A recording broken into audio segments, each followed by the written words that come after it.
First ever factory outlet Mukunda jewellers నూతన branches ఈ ఫిబ్రవరి 20న Jubilee hills మరియు ఫిబ్రవరి 28న వైజాగ్ లో గ్రాండ్ ఓపెనింగ్. తెలంగాణలో కాంగ్రెస్ ప్రభుత్వం అధికారంలో ఉంది. కాంగ్రెస్ పార్టీ జాతీయ పార్టీ.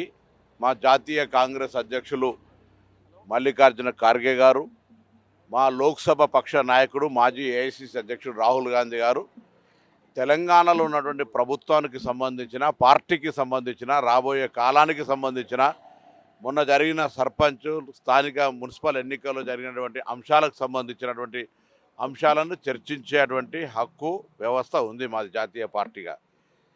ఈరోజు దాన్ని కూడా భూతద్దంలో పెట్టి చూపే విధంగా ప్రయత్నం చేస్తున్న వాళ్ళని అడుగుతా ఉన్నా, మీరు సెక్రటరియట్ రాజకీయాలను పరిపాలనను వదిలిపెట్టి ఫామ్ హౌస్ నుంచి చేస్తే లేని పొరపాటు నేషనల్ పార్టీగా మేము మా ఢిల్లీ హెడ్ క్వార్టర్లో మేము మంత్రులమైనా ముఖ్యమంత్రి అయినా ఎవరైనా ఢిల్లీకి రాదైనా తల్లికి కొడుకు అన్నట్టుగా మేము కాంగ్రెస్ పార్టీ కార్యకర్తలం, కాంగ్రెస్ పార్టీ నాయకులం. మా all India Congress president any time summon చేసి పిలిచేటువంటి హక్కు ఉంటుంది. బరాబరుగా కలుస్తాం, బరాబరుగా ప్రజా పరిపాలన అందిస్తూ ఉన్నాం. మేము చెప్పిన మాటలు ముందుకు తీసుకుపోతాం. ఎవరు ఎన్ని మాట్లాడినా ఫలితాలు మీ ప్రతిపక్ష బాధ్యతను ఏ విధంగా విఫలమైందో చూపెట్టే ప్రయత్నం చేస్తూ ఉంది. కేంద్రం నుంచి బీజేపీ నిధులు తేవడంలో రాష్ట్రానికి అన్యాయం చేస్తున్న అంశాన్ని తెలంగాణ ప్రజలు గమనించినారు. ఇవన్నీ కూడా తప్పకుండా కాంగ్రెస్ పార్టీ ఇంకా మరింత ప్రజలకు ముందుకు పోయే విధంగా సమీక్షించుకోవడం అనేటువంటి ఒక నేషనల్ పార్టీగా తప్పకుండా ఇది ఒక భాగం.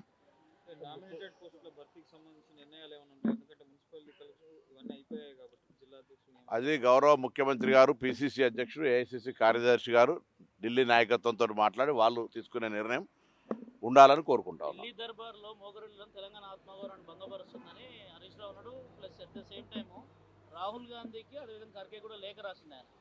అందుకే వాళ్ళకు కనీస అవగాహన రాహిత్యం అది.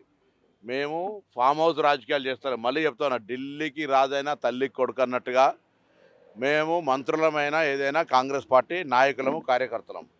తప్పకుండా మా జాతీయ పార్టీ, మా హెడ్ క్వార్టర్ ఢిల్లీ. మీరు తెలంగాణ ఉద్యమం అప్పుడు ఢిల్లీ రాలేదా? ఢిల్లీలో కదా నిర్ణయం జరగాల్సింది పార్లమెంట్లో. కాబట్టి ఢిల్లీ అనేటువంటిది దేశంలో అంతర్భాగం. Delhi political head quarter, all political national పార్టీకి ఇక్కడ ఆఫీసులు. మీరు కూడా కదా గతంలో ఆఫీస్కు పార్టీ స్థలం తీసుకున్నారు ఢిల్లీలో. మీరు రీజనల్ పార్టీ అయినా ఢిల్లీలో ఆఫీస్ ఎందుకు మీకు? కాబట్టి ఇవన్నీ అర్థరహిత. మహారాష్ట్రకు పోయినారు, మీరు మహారాష్ట్రలో ఏం పని మీకు? కాబట్టి తెలంగాణ ప్రాంతీయ పార్టీగా మీ పరిధి వేరు, కాంగ్రెస్ పార్టీగా జాతీయ పార్టీ పరిధి వేరు. తప్పకుండా ఢిల్లీకి 100 సార్లు వస్తాం, మీరు ఎన్నిసార్లు అన్నా వస్తాం. మా పొలిటికల్ హెడ్ క్వార్టర్ ఢిల్లీ, మా లీడర్షిప్ ఢిల్లీ. డెఫినెట్లీ తెలంగాణ ప్రజల ఆత్మగౌరవానికి భంగం కలగకుండా పరిపాలన కొనసాగిస్తాం. ఇది ప్రజలకు, ప్రజా పరిపాలనకు సంబంధం లేని పార్టీ వ్యవహారం. మంత్రులుగా అయినంత మాత్రాన ఢిల్లీకి పిలిస్తే పోవద్దని అంటే అది రాజకీయ అవగాహన రహితం. తప్పకుండా మేమేం ఫామ్ హౌస్ పాలిటిక్స్ నడిపిస్తలేం.